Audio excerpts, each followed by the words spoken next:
Shalom Aleichem, Erev Tov. We find ourselves this week, before we begin the story, just a little bit of a background. We find ourselves in a immense, intense situation on the northern border, which, Baruch Hashem, with miracles, literally miracles, very, very few were injured. Unfortunately, there was one teenager that was taken from us, and that wasn't from the attack. It was from the air siren. The siren made him apparently afraid, and he crashed his car. People were injured, and his life was taken. Hashem yikom damo. But even greater, we see that at this point there's been a decision to go and to literally wipe out the military power of the Hezbollah in the north, Yimach Shemam B'Zichram, which has been needed for over 20 years, and this is something that is taking place at this very moment. In addition to this, I would like to ask, I received from different sources that the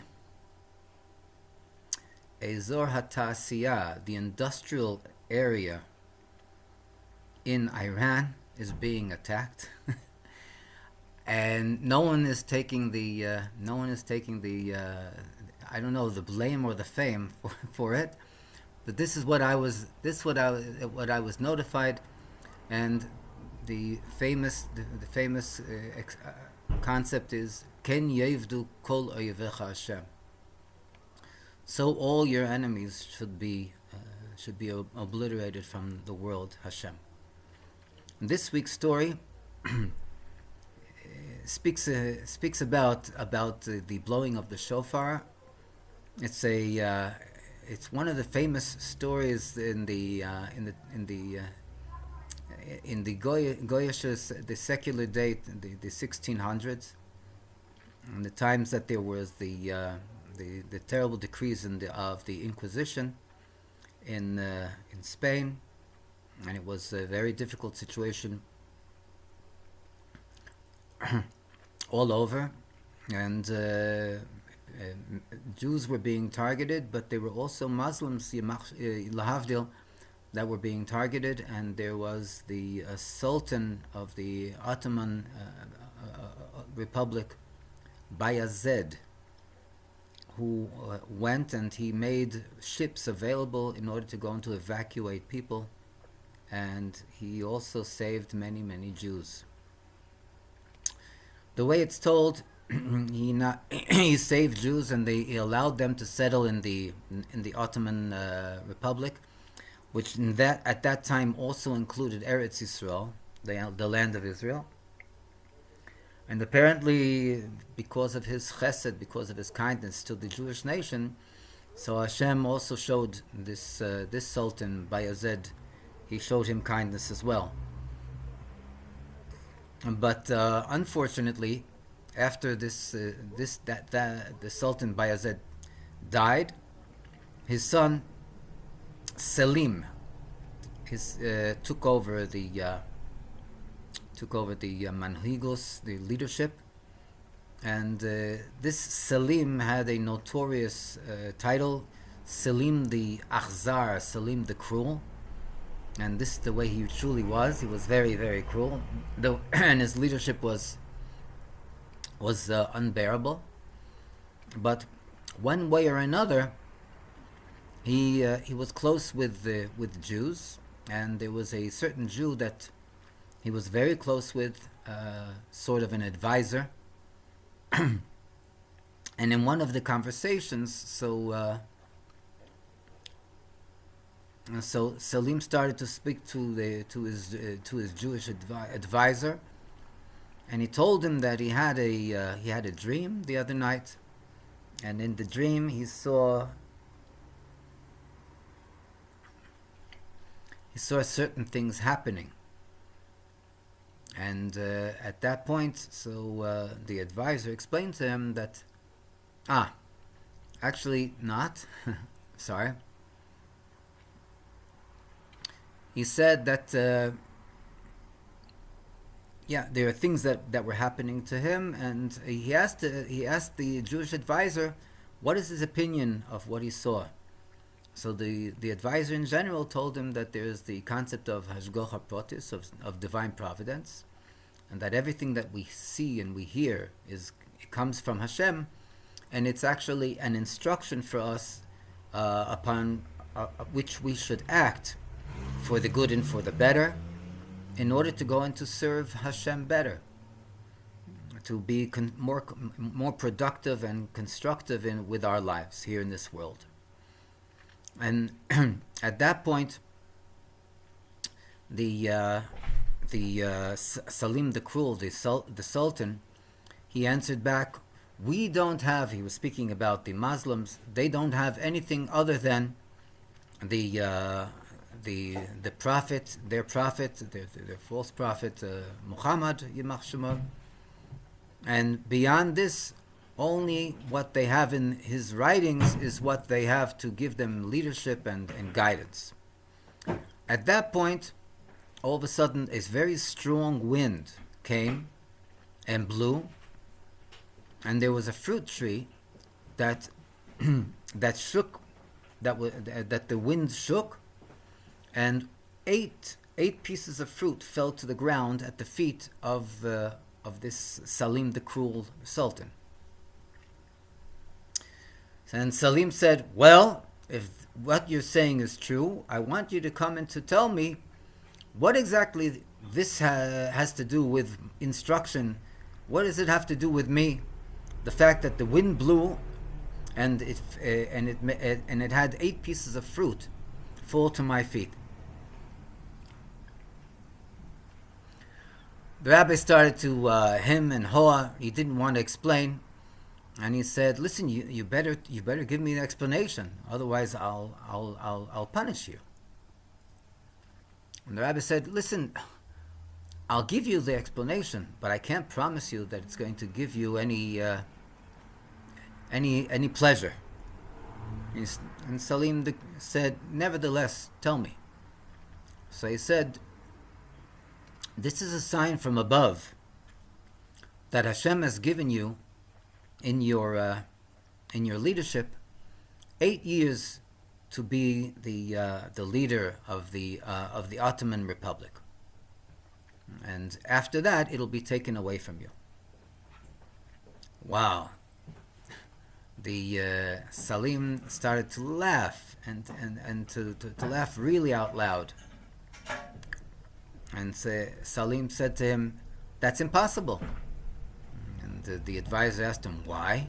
By the way, the name of the advisor, he was a great Kabbalist in those days.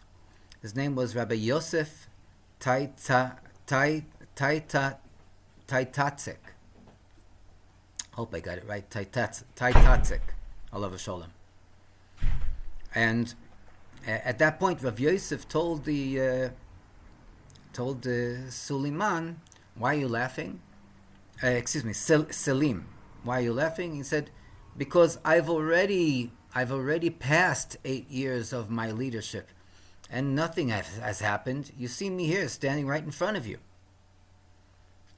So Rav Yosef put him in place, and he told him, "Yes, 8 years you've been standing here according to your counting, but we count according to the Jewish New Year, and the Jewish New Year of Tishrei, when we blow the shofar, has not come yet, and therefore your 8 years haven't come to their culmination."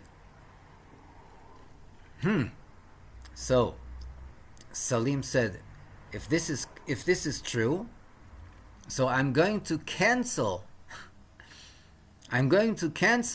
the month of Tishrei, and I'll do it by forbidding the blowing of the shofar anywhere in the Ottoman Republic. No one will be able to blow shofar in the month of and the month of Tishrei will be removed from the calendar.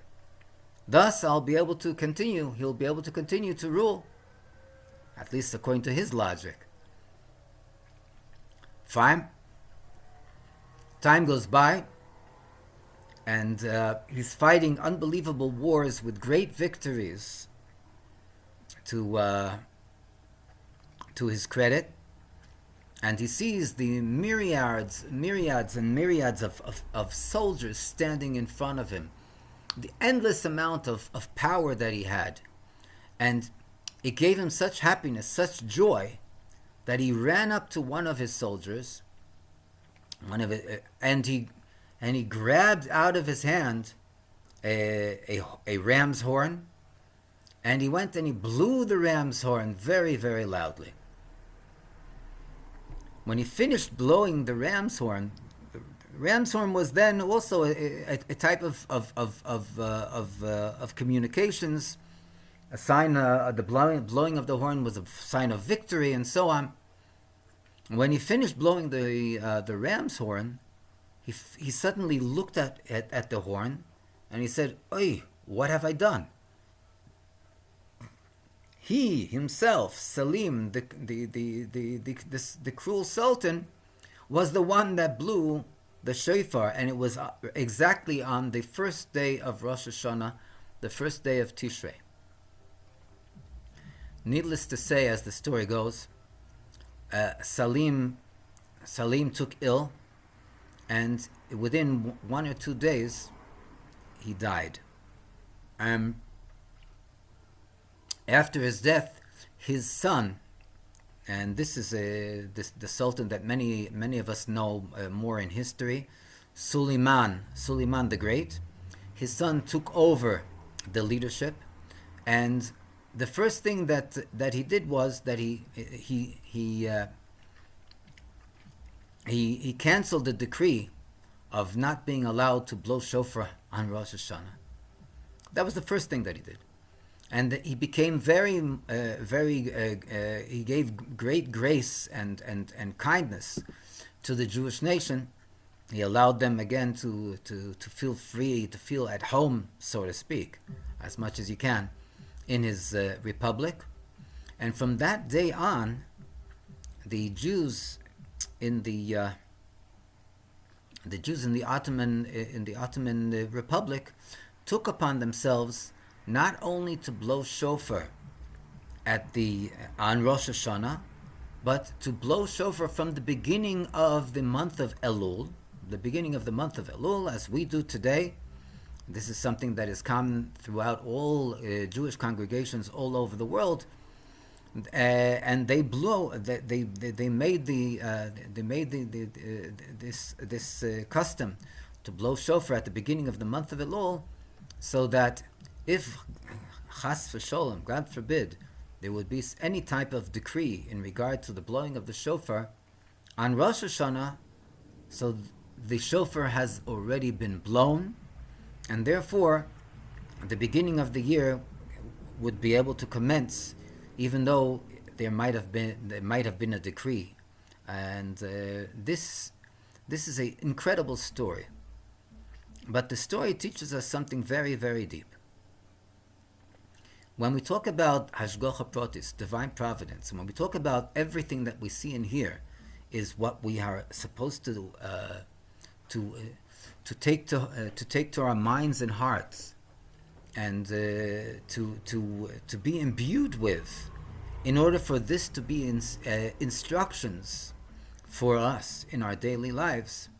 So when we look around and we see what we mentioned at the beginning of the story tonight, we see that Hashem is going and is literally impacting the revenge upon the enemies of the Jewish nation. This is something that we have to also understand is not just a matter of